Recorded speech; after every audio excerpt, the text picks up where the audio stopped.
आपके कुछ वीडियोस हमने निकाले हैं सर, क्योंकि आप अपने बेबाक अंदाज के लिए जाने जाते हैं।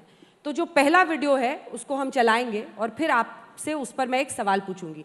ये आप लोग स्वच्छता अभियान चला रहे हैं, तो बयान सफाई अभियान शुरू करते हैं कि उस पर आपकी क्या सफाई होती है। पहला जो वीडियो है उसको ज़रा यहाँ पर चलाएं, आप अपने आप को ही सुने, फिर आपसे सवाल पूछेंगे सर। दुखी कौन है? हाथ ऊपर करो। किसी ने नहीं किया, क्योंकि जो एमएलए थे वो इसलिए दुखी है कि वो मंत्री नहीं बन पाए।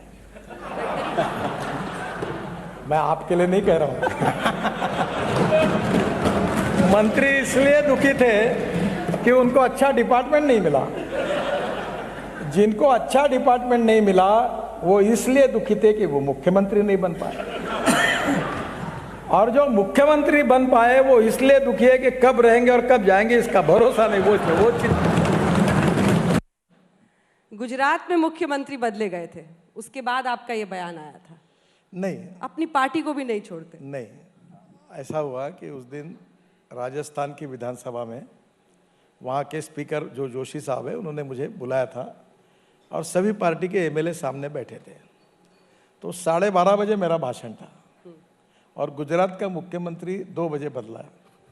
तो योगायोग से मुझे पता नहीं था, ना मैं गुजरात के सामने था, ना कुछ राजस्थान के पेपर ने वो गहलोत जी के ऊपर लगा दिया, किसी ने गुजरात पे लगाया। अब आपका काम है क्या करना, पर मैं आपको उसका क्लियर मेरे मन का भाव क्या है वो बताता हूँ।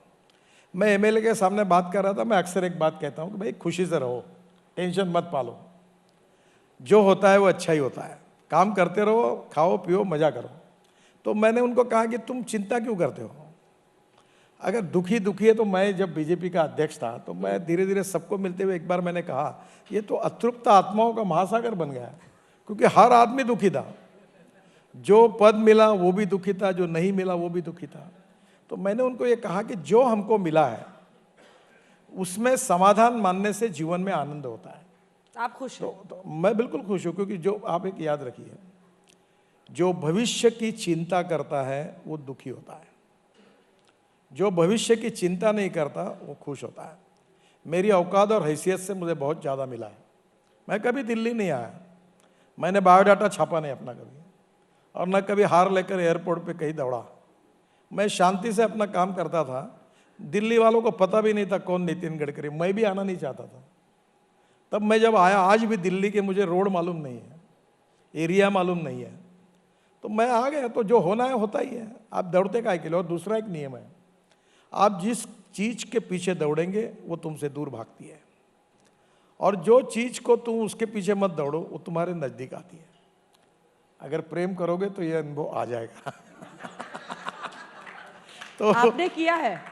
नहीं, मेरा तो प्रेम विवाह नहीं हुआ है, पर मैं जो प्रेम जिन्होंने किया उन्होंने बताया कि जब इसके पीछे लगेंगे तो वो बराबर रिस्पॉन्स नहीं मिलता, निगलेक्ट कर दो तो पीछे आ जाते हैं। ये जो अनुभवी लोग होंगे इसमें से कुछ तो शायद वो बता पाएंगे आज। लेकिन ऐसा भी एक वीडियो है जिसपे घर तक भी आपके पहुंचेंगे। जरा अगला वीडियो जो है सर का वो भी चलाइए, उस पर भी अगला सवाल होगा। मेरी नई शादी हुई थी और मेरे ससुरे का घर रोड के बीच में आ रहा था। तो रामटेक में वो रोड बन रहा था, तो मेरे पत्नी को बिना बताए ससुरे के घर पर बुलडोजर चला दिया था और वो रोड उखाड़ दिया था। तो अभी मुझे अधिकारी बता रहे थे कि आपका भी भाभी जी का कहीं शायद यही घर है, तो रोड बनाने के समय प्रॉब्लम आया था और आपने उनको कहा कि आपको जगह तोड़नी होगी, आपको खाली करना होगा। यही नेताओं ने करना चाहिए, अतिक्रमण को बचाने का पाप नहीं करना चाहिए।